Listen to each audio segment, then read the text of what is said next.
Okay, let's unpack this. I'm currently looking at the engineering specs for a smartphone hinge.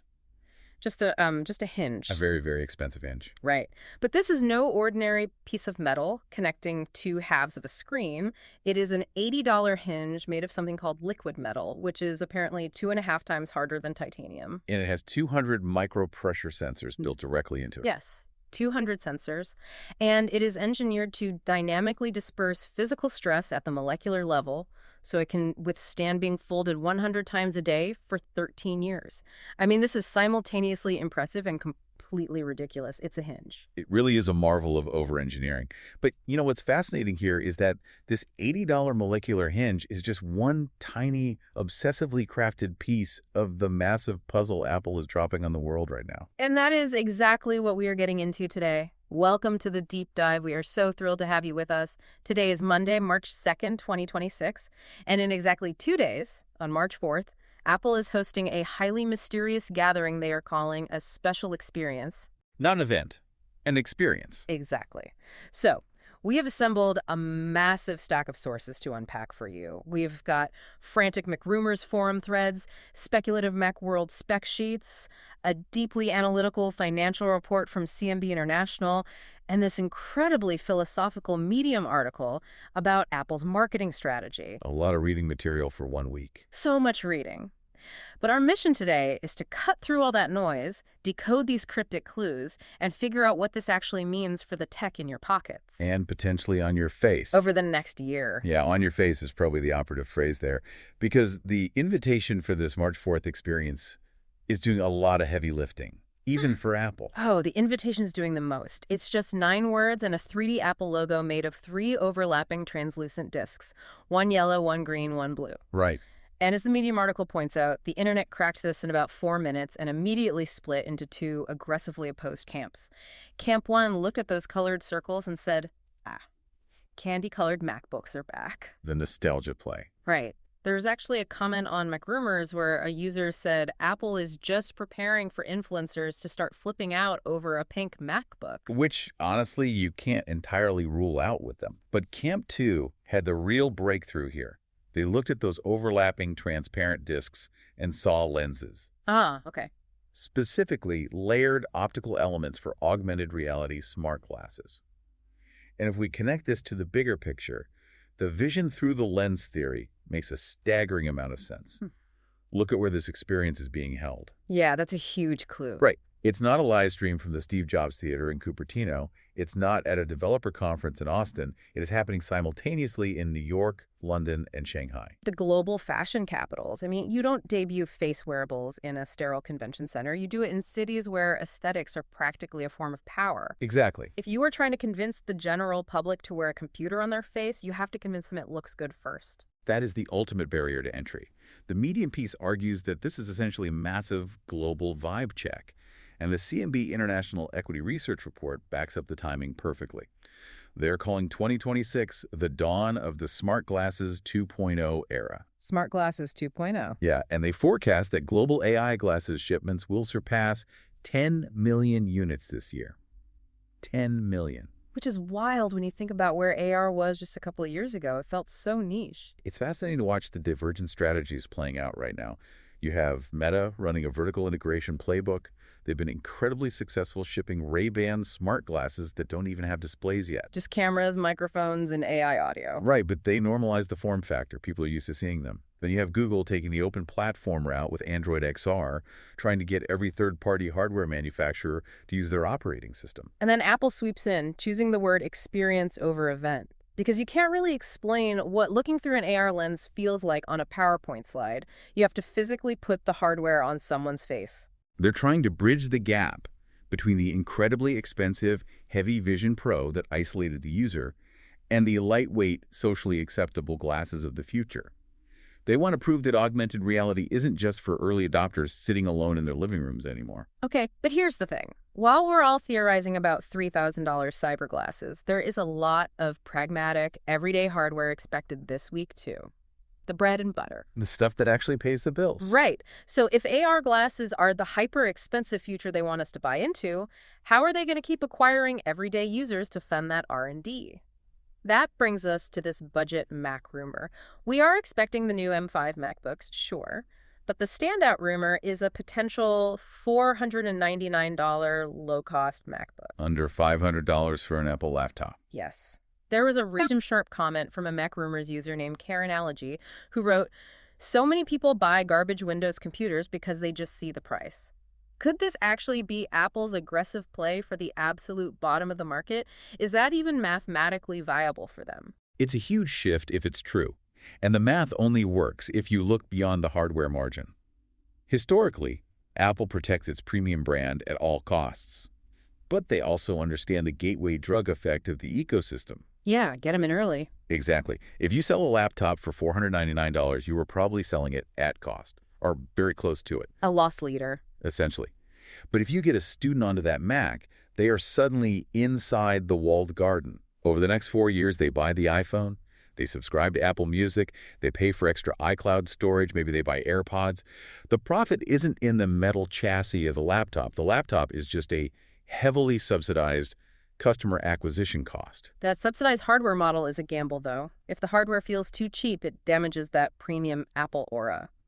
Which actually brings up a weird irony with the iPad lineup right now. Oh, the display situation. Yes. I love that this exists, but also why?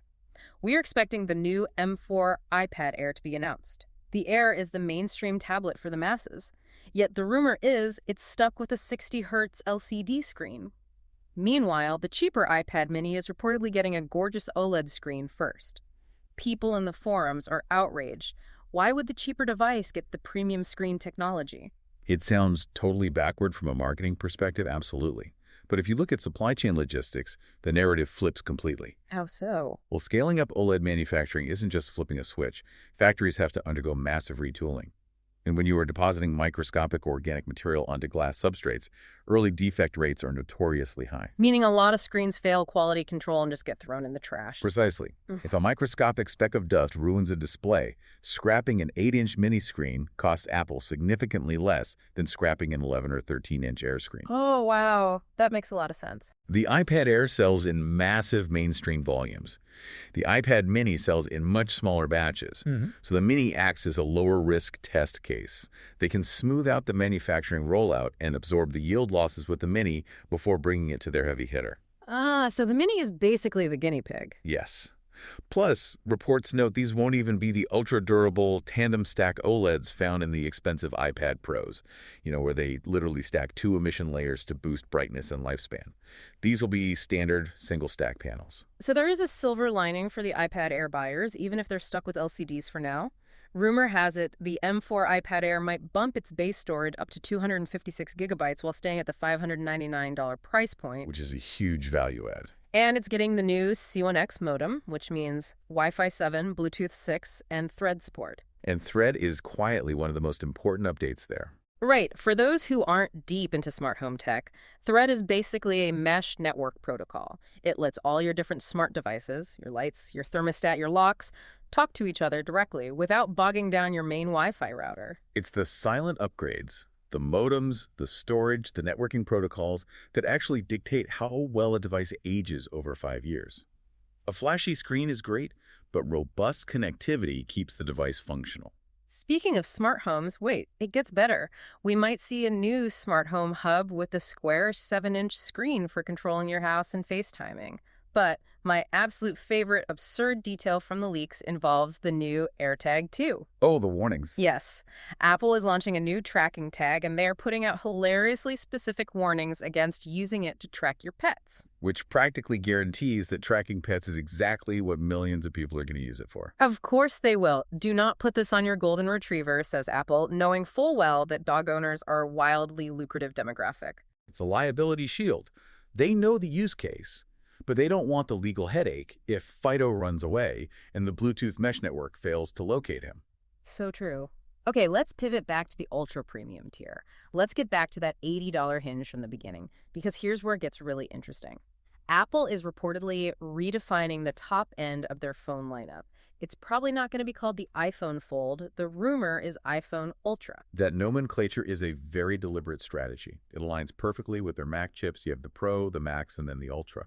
By calling it the iPhone Ultra, it tells the consumer This isn't just a phone that happens to fold. This is an entirely new, elite tier of computing.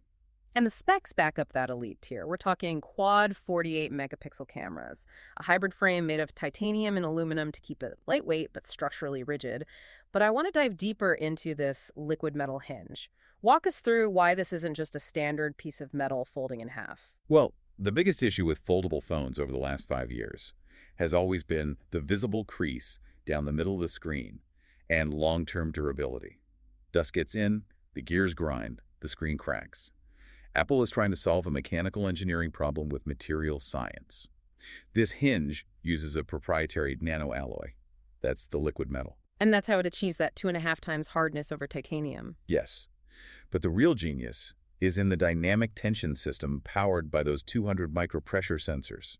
As you fold the device, those sensors detect where the physical stress is accumulating, and the hinge actively disperses that mechanical load across the molecular structure of the alloy. It's constantly adjusting itself. Exactly. It prevents pinch points. This allows the device to fold perfectly flat, completely crease-free, and remain incredibly thin, just 9 to 9.5 millimeters when folded. 9 millimeters folded. A regular iPhone 15 with a basic silicone case on it is about that thick. Exactly. But this engineering marvel does not come cheap. The CMB report estimates that the bill of materials, literally just the raw cost of the parts to build the phone, before R&D, shipping, or marketing, is over $750. Wow. And standard retail markup in the tech industry means this thing is going to sit around $1,800 to $2,000, right? Right. That puts it directly head-to-head with the Samsung Galaxy Z Fold 7. It does. So the CMB report points out a 5% drop in global smartphone shipments for 2026. If I'm an investor, I'm looking at this $2,000 Ultra phone and wondering, is Apple completely ignoring the reality of the market, or is this a deliberate strategy to abandon the middle class and only cater to the wealthy? This raises an important question, and it's less about Apple abandoning the middle class and more about the crushing physics of the current supply chain. Yeah. To understand why shipments are dropping to 1.18 billion units, you have to look at the silent engine of the tech industry. Memory. Yes. The cost of DRAM has surged a staggering 75%. That might sound like hyper-niche supply chain trivia, but it translates to an extra $10 to $25 added to the manufacturing cost of every single phone produced. Why such a massive jump in memory costs right now?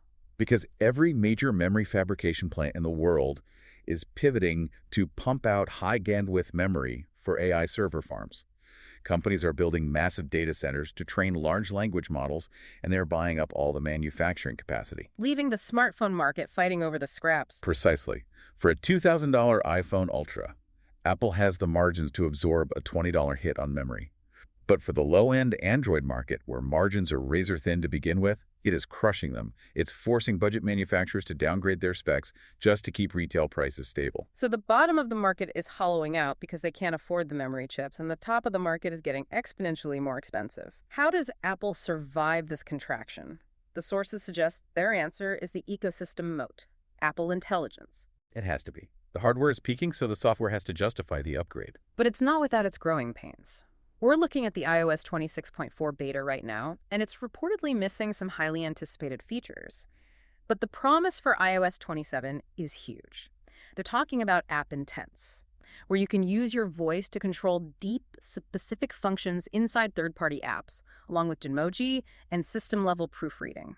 They are selling a smarter, proactive operating system. And they have no choice but to push that narrative, because the competition is shifting rapidly. The battleground is no longer who has the most megapixels or the sharpest screen. You look at the Chinese market, for example. ZTE just released the Debao AI phone, the Nubia M153. It has a dedicated hardware AI button, system-level voice invocation that doesn't rely on the cloud. It's really about whose AI is the most deeply integrated into your daily workflow. Although I have to share this because it perfectly highlights the glorious absurdity between Silicon Valley's AI promises and our current reality. We found a comment on the forums where a user was joking about the highly anticipated new AI features. They said, "Me, hey Siri, pre-order the new Apple products."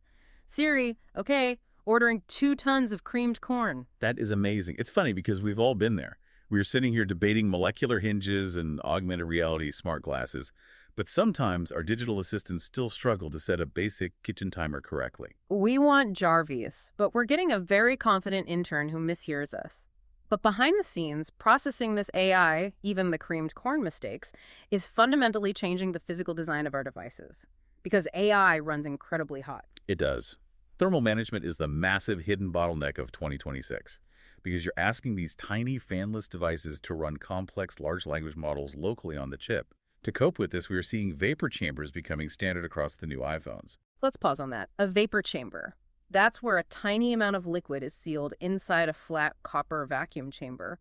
The heat from the processor vaporizes the liquid. The vapor travels to a cooler area, condenses back to liquid, dissipates the heat, and loops back around, right? Exactly. It's essentially a microscopic weather system happening inside your phone to keep the battery from melting.